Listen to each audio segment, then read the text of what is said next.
जेव्हा एका 19 वर्षांच्या मुलीने कोर्टामध्ये उभं राहून म्हटलं, मलाच नाही तर आधी माझ्या आईला शिक्षा द्या, तेव्हा मात्र न्यायालयामध्ये बसलेल्या प्रत्येकाचा श्वास रोखला गेला.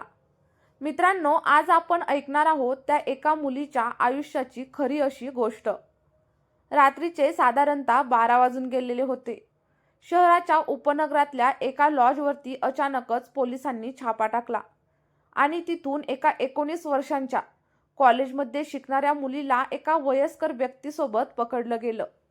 वरकडणी हा साधा नैतिकतेचा गुन्हा वाटत होता आणि लोकांना वाटलं मुलगी चुकीच्या मार्गाला लागली असेल, पैशासाठी हे सगळं काही करत असेल.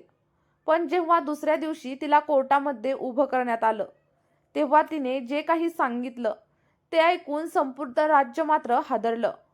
ती कोर्टामध्ये उभी राहून मोठ्याने ओरडली, जज साहेब, मला शिक्षा द्या, पण त्या अगोदर माझ्या आईला इतकी कठोर शिक्षा द्या की पुन्हा कोणतीच आई अशी चूक करणार नाही. माझ्यासारखी मुलगी पुन्हा जन्माला देखील येऊ नये. त्या एका वाक्याने सगळ्यांच्या मनामध्ये धक्का बसला. लोकांना वाटत होतं ही फक्त पैशांसाठी चुकीच्या वाटेला गेलेली मुलगी आहे, पण तिच्या तोंडून निघणारं सत्य नात्याचा सर्वात काळा चेहरा उघड करणारं होतं. या घटनेची सुरुवात साधारणतः 10 वर्षांपूर्वी झालेली. त्यावेळी ती मुलगी, ज्यांचं नाव इथे नेहा मानूया, आपली आई सरिता आणि वडील रमेश सोबतच लहान भावासोबत राहत होती. रमेश अत्यंत साधे, कष्टाळू आणि परिवारावरती जीवापाड प्रेम करणारे होते. सरिता ही वरकरणी जबाबदार गृहिणी, मुलांचा अभ्यास, घरकाम सगळं काही व्यवस्थित सांभाळणारी. या घरात नेहा बाबांची लाडकी परी होती. रमेश रोज तिच्यासाठी खाऊ आणायचे. सुट्टीच्या दिवशी सगळे मिळून फिरायला जायचे. बाहेरून हा परिवार एखाद्या सुखी संसारासारखा दिसत होता, पण म्हणतात ना, गोड संसाराला देखील कधी ना कधी दृष्ट लागते. रमेशचा जुना मित्र सुधीर घरामध्ये ये जा करू लागला. सुरुवातीला तो फक्त काकासारखा वाटत होता, पण हळूहळू सरिता आणि सुधीर यांच्यातील संवाद गुपचूप एका चुकीच्या नात्यामध्ये बदलला. भोळ्या रमेशला आणि लहान नेहाला काहीच कळत नव्हतं.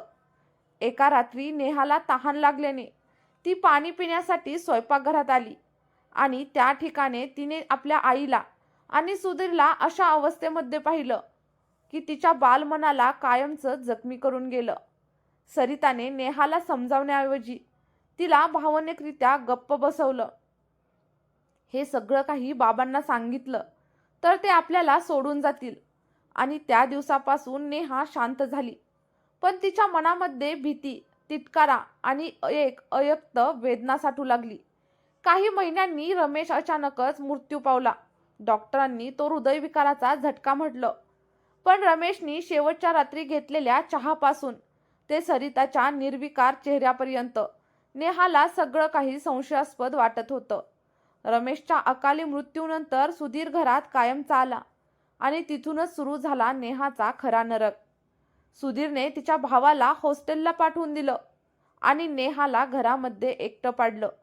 तिच्या बाबांची जागा घेत तो हळूहळू घरावरती ताबा मिळवू लागला. सरिताने देखील मुलीचा आवाज दाबला आणि उलट तिला त्यालाच पप्पा म्हणण्यास भाग पाडलं. काळ वाढत गेला तसे सुधीरचे इरादे अधिकच विकृत झाले. नेहाच्या अभ्यासात अडथळे आणले गेले. तिची स्वप्न जाळून टाकली गेली. तिच्या सन्मानावरती कुडगुडी सुरू झाली. अखेर एका रात्री स्वतःचं रक्षण करण्यासाठी नेहाने घर सोडलं आणि मुंबईला पळाली. तिथे तिला भेटली एक बाई, जिने तिला आधार देण्याच्या नावाखाली रेड लाईट एरियामध्ये विक्रीस लावलं. भीती, भूक आणि निराधारपणा यांनी गाठलेली नेहा तिथे अडकली आणि एका हॉटेलवरती छापा पडल्यानंतर ती पोलिसांच्या ताब्यामध्ये आली. कोर्टात जेव्हा तिने संपूर्ण सत्य सांगितलं, तिच्या वडिलांच्या मृत्यूचा पुनर्तपास सुरू झाला. तपासामध्ये सरिता आणि सुधीर यांच्यावरती गुन्हेगारी कट, अत्याचार आणि संशयित खुनाचे आरोप ठेवत अटक करण्यात आली. नेहाला बाल सुधारगृहात दाखल करण्यात आलं, पण तिच्या एका वाक्याने संपूर्ण समाजाला मात्र प्रश्न विचारला. आईचं रूप हे देवासारखं असतं, पण जेव्हा आईचंच हृदय काळं होतं तेव्हा कोण वाचवणार तिच्या मुलांना? मित्रांनो, ही कथा जरी काल्पनिक असली तरी देखील समाजातील एक भीषण असं सत्य उघड करते. जर कुंपणच शेत खायला लागलं तर अशा नेहा जन्माला येतात. मित्रांनो, तुमच्या मते मुलींच्या सुरक्षिततेबद्दल समाजाने काय शिकायला हवं? या ठिकाणी तुमचा आवाज खूप जास्त महत्त्वाचा आहे. नेहाच्या आयुष्याची खरी जबाबदार कोण? नेहाची आई की सुधीर? तुमचं याबद्दल काय मत आहे? आणि तुमच्या ज्या काही प्रतिक्रिया असतील त्या कमेंटमध्ये नक्की सांगा.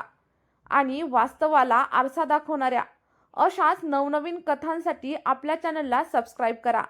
चला तर मग भेटूया एका नवीन कथेसोबत.